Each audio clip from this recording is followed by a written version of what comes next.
secretora, malabsortiva o osmótica e inflamatoria. ¿Cuándo decimos que es secretora? Ahí está, cuando el gradiente osmolar en las heces es menos de 50, la grasa es negativa, sangre negativa, leucocitos negativos, ¿no? La malabsortiva, como no se absorben los alimentos, entonces el gradiente osmolar aumenta, ¿no? Aumenta, porque hay alimentos acá no digeridos. La grasa atorrea, malabsorción, sangre, leucocitos negativos, y esta es la que mejora con el ayuno. Si uno ayuna, mejora. En cambio, la que no mejora con el ayuno no es secretora. Y la inflamatoria es la que decimos, ¿no? Reacción inflamatoria positiva, leucocitos, sangre positiva.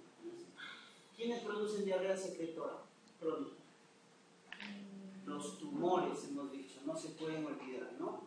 Lipoma, gastrinoma, neuroblastoma, adenoma velloso, producen diarrea secretora, ¿no? Malabsorción, la malabsorción o diarrea osmótica, la osmótica la producen los laxantes, por ejemplo el hidróxido de magnesio, ¿no?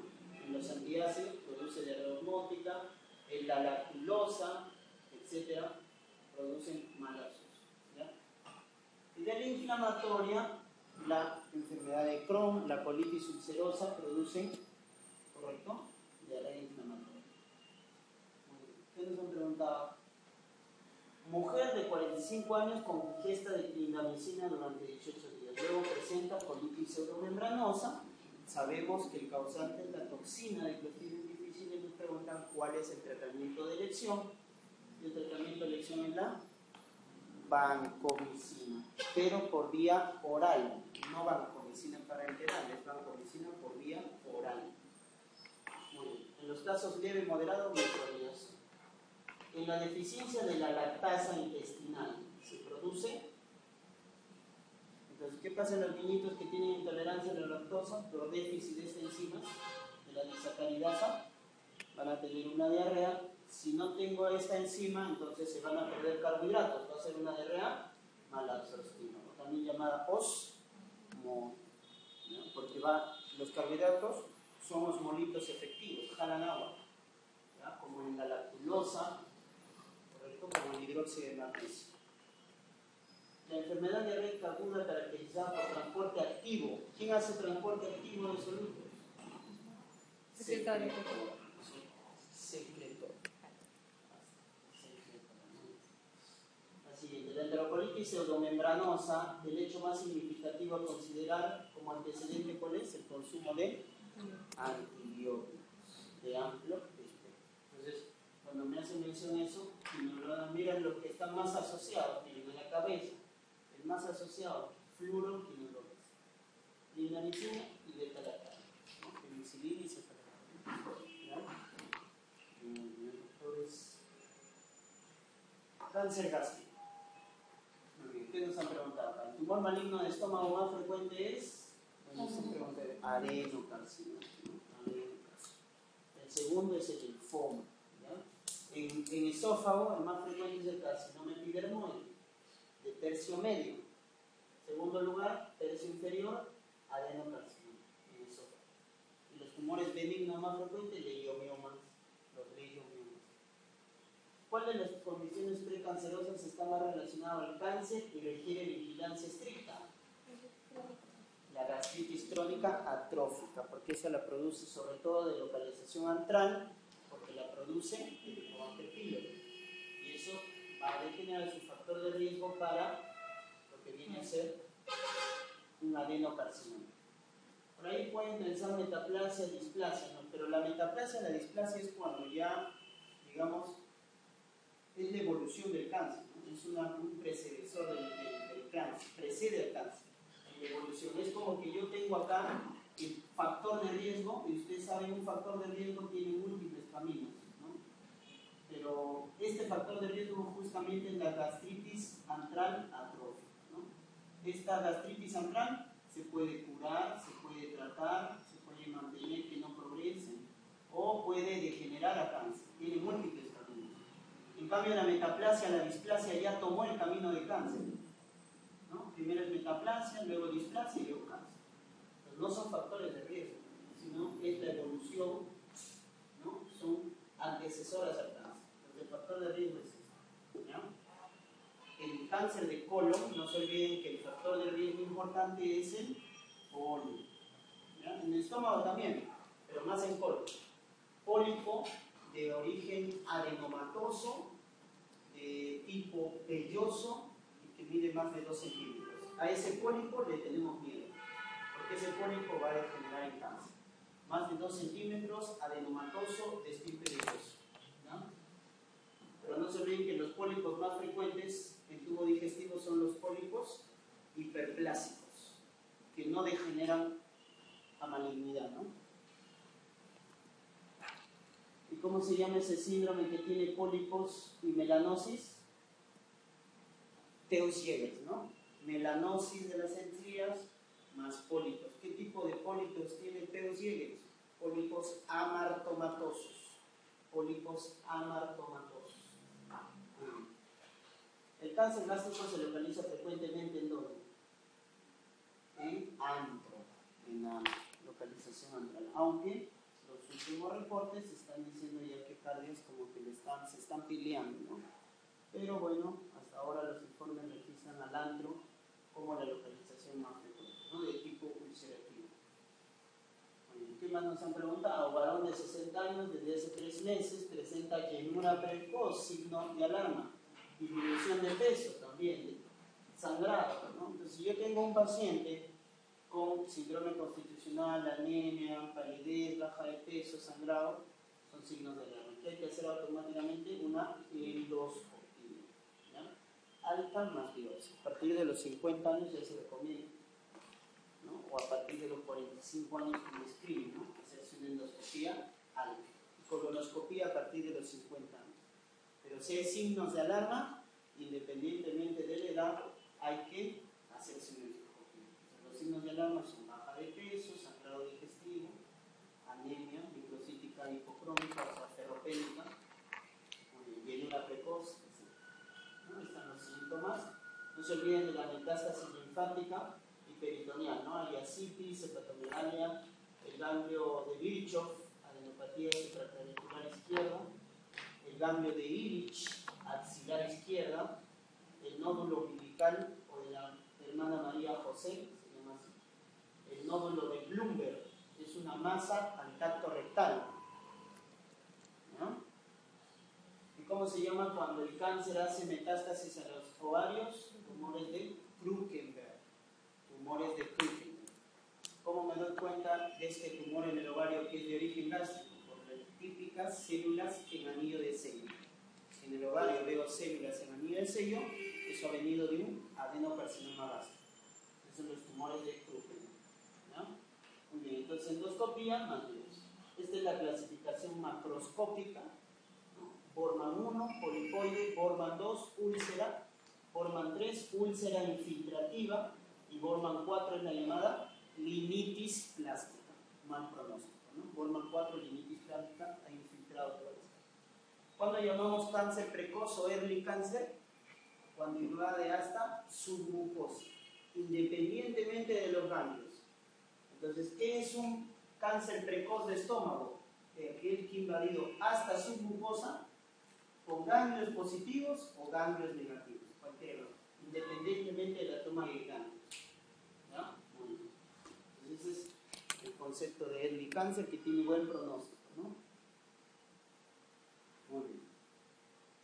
Este también es otro tema importante que siempre lo han preguntado en los exámenes, ¿no? Ya sea como caso clínico o diagnóstico, pronóstico. Entonces no se olviden que la pancreatitis aguda, un diagnóstico es clínico cuando nos hablen de una epigastralgia. Epigastralgia súbita, epigastralgia intensa, ahí hay que sospechar una pancreatitis. Más si nos dicen que el dolor se irradia a la espalda, o sea, en cinturón, ¿correcto? Por ahí también, como hay un hilio funcional, nos hablan de vómitos, ¿correcto? Muy bien. ¿Cómo confirmo? Entonces, clínica más examen auxiliares. En los que me ayudan más para el diagnóstico es la amilasa y la lipasa, ¿correcto? ¿Quién es la más sensible y específica? La lipasa. La amilasa vive hasta los 4 o 5 días. Al 5.º día cae, ¿ya? O sea, nos sirve para el diagnóstico temprano de la pancreatitis. Pero si viene un paciente con pancreatitis al sexto o séptimo día, ya no me sirve la amilasa, porque la amilasa va a ser bien normal. Entonces ahí pido la lipasa, porque la lipasa dura hasta 7-10 días. Tiene un tiempo de vida media mayor. ¿No? Muy bien, solo nos sirve para el diagnóstico, 3 veces por encima del valor normal. Muy bien.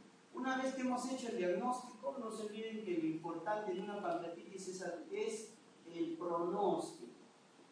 ¿Por qué? Porque la mayoría de las pancreatitis, el 80% son leves, el 20% son severas. Entonces el leve va a ser manejo hospitalario, pero el severo va a ser manejo en UCI, ¿no es cierto? Porque se complica, hasta puede llegar a causar la muerte. Entonces, ¿cómo diagnostico una pancreatitis severa? Para eso tengo los scores, ¿no? Si el paciente ingresa, un score conocido es el score de CIVAI al ingreso, muy práctico el score de CIVAI, ¿no? Entonces, PISAP, estoy confundiendo con preeclampsia, PISAP, ¿ya? Entonces ese es el boom ureico, la urea más de 40, ¿no? ¿Qué más? Quizá trastorno de sensorio, está en inglés, ¿no? Trastorno de sensorio, SIDS, síndrome de respuesta inflamatoria sistémica, edad, más de 60 años, y la efusión pleural, ¿ya? Basta que tenga uno de estos, es como neumonía en CUR 65, entonces vamos a predecir una pancreatitis severa, ¿ya? Otro score que nos sirve es el Apache, ¿no? El Apache, más de 8 puntos, severo. El Ramsay, más de 3 puntos, severo. Y hay otro de manual manejo que lo puedo solicitar a las 48 horas, que es el PCR. Un PCR más de 150 miligramos, entonces es mal pronóstico. Recuerden que es un marcador de inflamación, un reactante de fase aguda que adquiere buena sensibilidad a partir de las 48 horas. Luego a las 72 horas, ¿cómo puedo pronosticar que va a ser una pancreatitis severa? Con la tomografía, ¿no? Recuerden que la tomografía lo solicito a los 72 horas. Y hago mi índice de necrosis tomográfica. O también, es uno de sus componentes es el índice de Baltasar, ¿ya? ¿Qué es el Baltasar A? Páncreas normal. B, edema pancreático. C, grasa peripancreática. D, una colección líquida. Y la E, 2 o más colecciones líquidas o una de gas. A partir de C ya es mal pronóstico. Un Baltasar C, D o E, mal pronóstico. Muy bien, entonces esto es importante que lo recuerden, el diagnóstico y el pronóstico, ¿correcto? Hay otros más, como ven ahí, ¿no? Lo que viene a ser la hipocalcemia, el derrame pleural, la hemoconcentración, ¿no? Como el dengue, ¿no? El hematocrito alto. Hematocrito alto, ¿qué está pasando? Pérdida de fluidos, extravasación de fluidos. Entonces es un mal pronóstico, pérdida del tercer espacio. Muy bien. Ya está. Entonces vamos a ver qué nos han preguntado. Entonces acá nos dice. Y bueno, la etiología, obviamente, ¿no? La etiología de la pancreatitis. Entonces, la causa más frecuente de pancreatitis aguda es la litiasis biliar. Colelitiasis, coleocolitiasis, ¿no? Porque los cálculos que están en la vesícula menos de 5 milímetros migran al colédoco, lo taponan y eso en la ampolla puede producir la obstrucción del hueso. Muy bien. En cambio, el alcohol es más de la pancreatitis crónica. La pancreatitis crónica, la etiología más frecuente es el alcohol. Muy bien. Hay otras causas, ¿no? Postoperatoria, post-sepre, traumatismo, hipertrigliceridemia. La hipertrigliceridemia es cuando los triglicéridos son más de 1000. Y ahí, ojo, la amilasa no sirve. Cuando la causa de la pancreatitis es hipertrigliceridemia, no sirve la amilasa. Nos va a dar una amilasa normal. ¿Qué debemos pedir? Amilasa en orina. Amilasuria cuando hay una hipertrigliceridemia. O en todo caso la lipasa. Muy bien. Fármacos, furosemida, tiazidas, ácido valproico. Hereditarias. Infecciones no se pueden olvidar en los niños. Cuando me dicen un niño que viene por fiebre urleana, ¿qué es la fiebre urleana? Parotiditis, tiene dos complicaciones. Las neurológicas, que son las más frecuentes, meningoencefalitis, pero también está la pancreatitis. Entonces, si te dice, ¿no?, niño con parotiditis y viene por cefalea, vómitos, meningoencefalitis. Pero si te dice niño con parotiditis que viene con dolor abdominal, pancreatitis. ¿Ya? Pancreatitis. Muy bien. ¿Cuál es la causa más frecuente de pancreatitis aguda? En los adultos es la colelitiasis o coledocolitiasis. Y en los niños son las infecciones, la parotiditis. Niño de 5 años, parotiditis, ¿con qué viene? Con dolor abdominal. Entonces es la segunda complicación de la parotiditis, porque la primera es la menos. Entonces, pancreatitis aguda. Varón de 26 años que luego de ingerir alcohol y alimentos abundantes presenta dolor abdominal urente en epimesogástrico, irradiado espalda. Lo más frecuente que diga un dolor súbito, intenso en epigastrio de tipo sordo, opresivo, ¿no? Urente, bueno, pero esto, no este dato, que se irradia la espalda, nos llega a hacer sospechar el pancreatitis. Vómitos, porque hay un hilio, taquicardia y hipotensión. Siempre que tengo un dolor abdominal con síntomas sistémicos, también debe entrar pancreatitis. Porque recuerda que la pancreatitis genera un síndrome de respuesta inflamatoria sistémica, ¿no? Es cuando también te dicen eritema en el piel, dolor, eritema y síntomas sistémicos, taquicardia y hipotensión, debo sospechar en fasciitis necrotizante, ¿correcto? O en gangrena gaseosa. Entonces, igual, un dolor abdominal con síntomas sistémicos debe entrar pancreatitis. Pues miren, este paciente tiene que entrar con taquicardia, hipotensión, ¿no?, doloroso, etc. Entonces, el diagnóstico es pancreatitis. Ah, ya, ese es cuando es de origen nutricional, por déficit nutricional. A eso se llama tropical. En los países pobres, África, etc., la causa de pancreatitis más frecuente es la tropical, de causa nutricional. ¿Ya? Muy bien, pancreatitis aguda.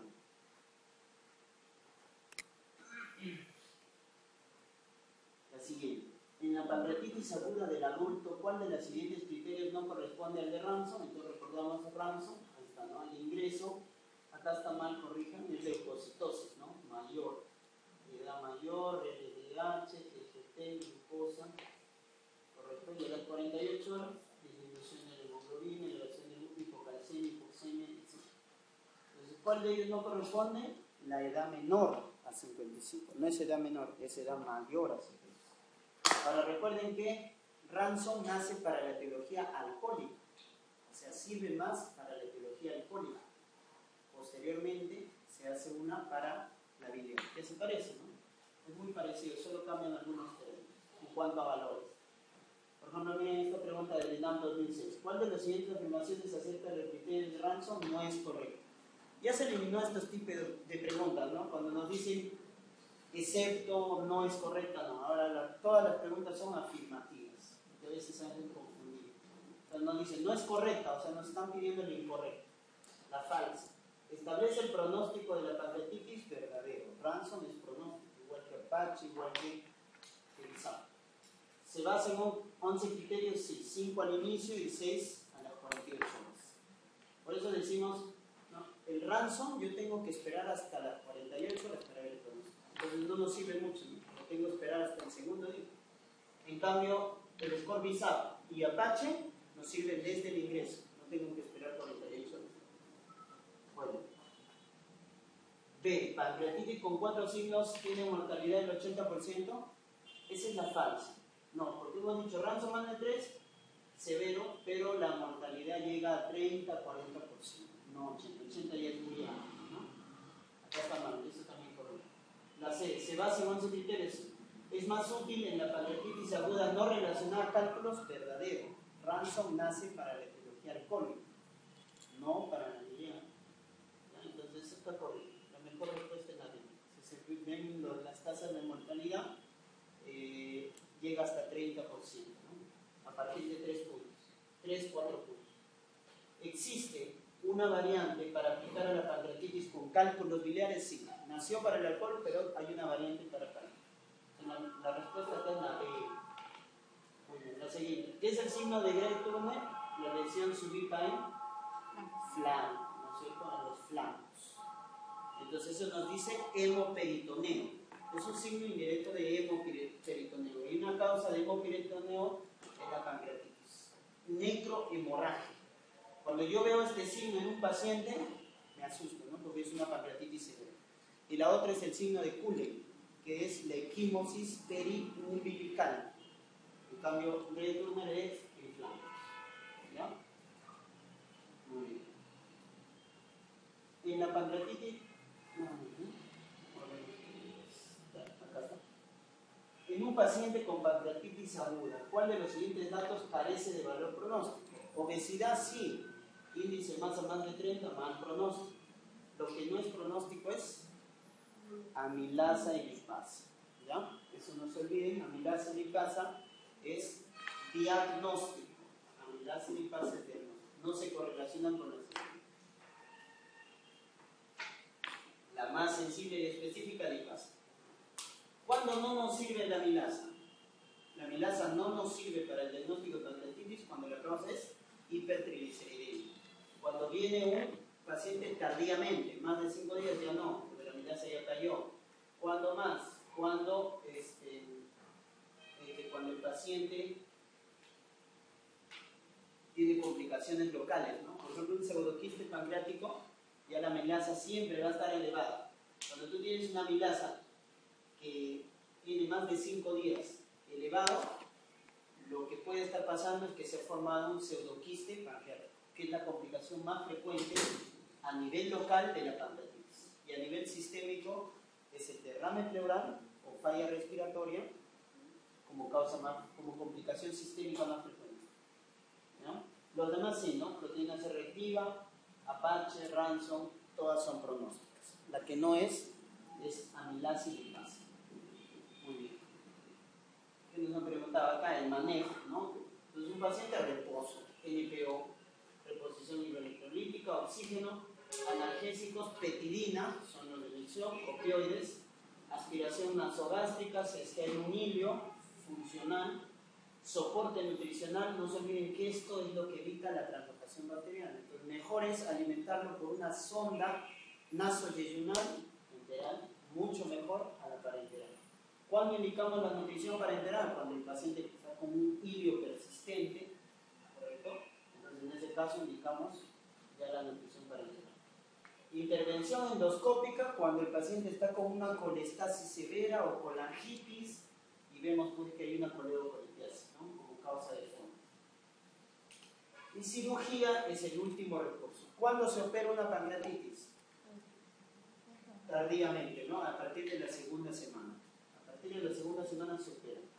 Es una cirugía diferida. Lo que se hace, la principal indicación de cirugía es una necrosis infectada. Lo otro es cuando tengo un paciente que le estoy haciendo manejo médico y tiene una evolución desfavorable. Pero le estoy dando todo el manejo y la evolución es desfavorable, hay que hacer cirugía. Una laparotomía con necresectomía. Y si diagnostico una necrosis infectada, ¿cuál es el antibiótico recomendado? Carbapenem, simipenem. Muy bien. ¿Ya? Mejora el pronóstico. ¿Y cuándo indicamos la alimentación oral en un paciente? Claro, cuando ha desaparecido. Entonces tenemos clínicos y serológicos. Clínicos, cuando es desaparecido el dolor, cuando hay ruidos hidroaéreos o el paciente tiene apetito. En ese caso, iniciamos una dieta blanda. ¿Qué pasa si los marcadores de laboratorio? Cuando la amilasa esté normal y el PCR esté en valores normales. Amilasa, PCR normal, entonces también puedo iniciar, junto con los clínicos, y iniciar la alimentación oral. ¿Qué otra pregunta? Paciente de 48 años, en su cuarta semana de pancreatitis biliar severa, cuarta semana, miren cómo es su evolución. Hipotensión, taquimia, oliguria, 10 veces escasa, leucocitosis, 18.000, abastonados, ya está yendo a la desviación izquierda, ¿no? Más del 10% de desviación izquierda. Hematocrito, 26, o sea, hay un hematocrito bajo. La TAC diagnostica necrosis del 60%, buena parte del páncreas está necrosando, con aire libre en el área. Eso es Baltasar E. Aire y colecciones múltiples. ¿Cuál es la conducta a seguir? Entonces, a partir de la segunda semana tengo una mala evolución en el paciente a pesar del manejo médico, la parotomía exploratoria. ¿No? La parotomía. La principal estrategia que limita o previene la translocación bacteriana, ¿cuál es? La alimentación enteral. La alimentación enteral. Muy bien. En el caso de la pancreatitis crónica, no se olviden que la causa más frecuente es el alcoholismo, ¿no es cierto? La clínica es la nemotecnia C.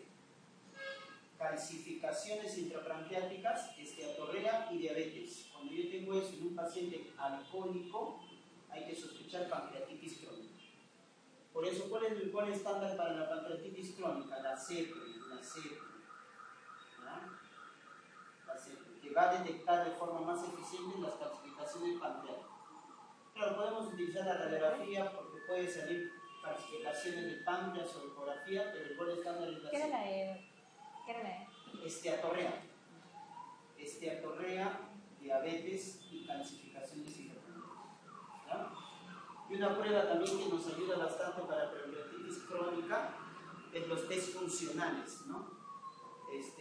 O sea, ver la función de la colecistoquinina, ¿correcto? Y de la secretina. ¿Cuándo se opera un pseudoquiste pancreático? ¿Cómo? ¿Cuándo se opera un pseudoquiste pancreático? Ya. El pseudoquiste pancreático, muy buena pregunta la doctora, es la complicación local más frecuente. Ahí se aplica la regla de los 6, que es antiguo, pero todavía se maneja. Más de 6 semanas y más de 6 centímetros, tienes que operar un pseudoquiste. Drenado. Se hace un drenaje, una quistogastrostomía, porque se drena el estómago, ¿no? Cuando tengo un paciente con un pseudoquiste y está sintomático, entonces aplico la regla de los 6. Más de 6 centímetros, más de 6 semanas, lo opero. ¿Qué pasa si el paciente tiene clínica? Entonces, si es clínica, ahí sí lo tengo que drenar. ¿Qué clínica nos da? Dolor intenso, hemorragia o la rotura del pseudoquiste, ¿no? Entonces, cuando ya hay estas complicaciones del pseudoquiste, hay que tender a operarlo al pseudoquiste, drenarlo. Entonces, ese es el manejo del pseudoquiste. Si no cumple esto, si es asintomático, estamos en menos de 6 semanas, es pequeño, 2-3 centímetros, expectante, control ecográfico. Porque la mayoría de los pseudoquistes tienen resolución espontánea. ¿Ya? La mayoría.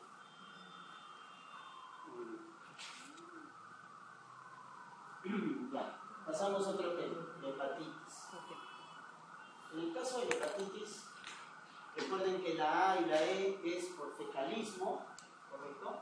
En cambio la B, C y D es igual que el VIH, ¿no? Transmisión sexual, parenteral, perinatal. Muy bien. En el caso de la E, la transmisión es oral, típica de niños, ¿correcto? Periodo de incubación corto, aguda, ¿no? Aguda, tiene prevención, tiene vacuna. En cambio la E, me debo recordar en las embarazadas. Si le preguntaran en las gestantes, ¿quién produce falla hepática fulminante? La hepatitis E, de embarazadas.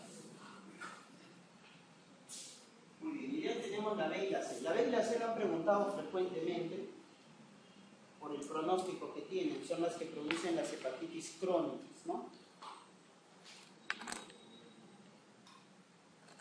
Muy bien. Entonces, vamos a revisar estas dos. Entonces, acá que nos han preguntado, ¿no causa hepatitis crónica? Fácil, la hepatitis A. Estas preguntas fáciles están, pues, obligadas a responder.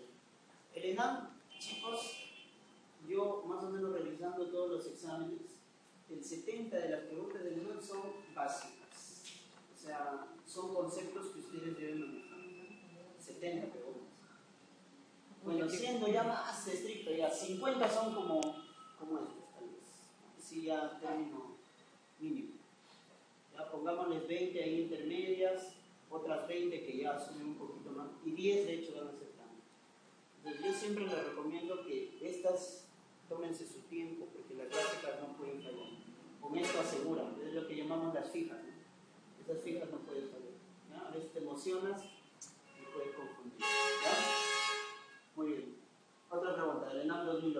varón de 20 años, procedente de la SED, presente ictericia, hepatomegalia y ascitis. Examen físico, hígado palpable a 10 centímetros por debajo del borde costal y de consistencia pétrea, dura, y el antígeno S es positivo. ¿Cuál es el mecanismo probable de contagio de su infección?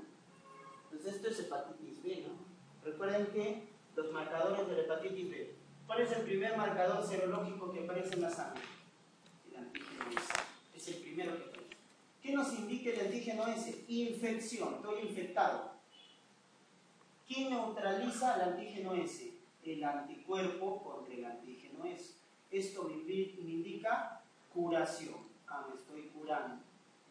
Porque ya el antígeno S va a desaparecer, porque el anticuerpo lo neutraliza. ¿Quién me diagnostica la replicación del virus, la actividad de la enfermedad, la infectividad?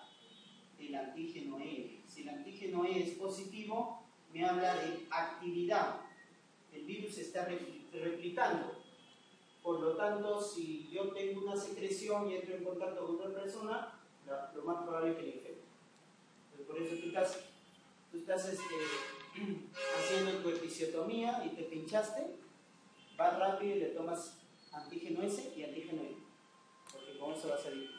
Si tiene la infección y si tiene la actividad. Y si los dos están positivos, te asusta. Muy bien. ¿Cómo lo neutralizo al antígeno E? Con el anticuerpo contra el antígeno E. Entonces, ¿esto qué nos indica? Si este anticuerpo está positivo, quiere decir que el virus no está activo, no se está replicando. Entonces, estoy más tranquilo, ¿no? Pero si el antígeno S está positivo, está la infección, solo que el virus no se está replicando. Luego ya viene el que me define la infección, si es aguda o es crónica. Si es aguda o es crónica, viene el anticuerpo contra el core. El anticuerpo contra el core, porque no hay antígeno core, ¿no? Es el único marcador que no hay, ¿no? No se dosa. Anticuerpo core, IgM me indica infección aguda. IgG, infección crónica. Entonces, dependiendo de los marcadores que tú tengas, yo voy a definir en qué infección es. Aguda, crónica, ¿correcto? Otra más es que el antígeno E me define la actividad, la replicación, pero es un marcador cualitativo, porque me sale positivo o negativo. Pero muchas veces yo quiero saber la cantidad de que se está replicando. Entonces, ¿cuál es el marcador cuantitativo? El PCR del DNA de la hepatitis B. Este es cantidad, número. En cambio, este es cualitativo, ¿no? Entonces, todos estos son los marcadores. Entonces, si yo te presento digamos, si te digo, paciente con antígeno S positivo, anticuerpo contra el core, IgM, y anticuerpo contra el antígeno E positivo, ¿de qué estoy hablando? De una hepatitis aguda, no replicativa, o inactiva, ¿correcto? Entonces, con eso, lo mejor es que te aprendas qué significa cada uno, ¿no? Y después ya defines, como vamos a ver en los siguientes. A ver, ¿qué datito más te quiero dar? ¿Qué pasa que, miren, estos marcadores son de mal pronóstico? ¿Qué pasa si tienes un paciente con antígeno E negativo, pero el PCR, que te he dicho cantidad, sale positivo? Eso se llama, miren, el antígeno E, que me habla de la actividad, que es cualitativo, no sale negativo, pero el PCR no sale positivo. Eso se llama mutante precore. Mutante precore, mal pronóstico. Porque como que te engaña, ¿no? Te dice que es inactivo, pero lo cuantificas y sale positivo. Mutante precore. ¿Ya? ¿Qué pasa si te sale, miren, el antígeno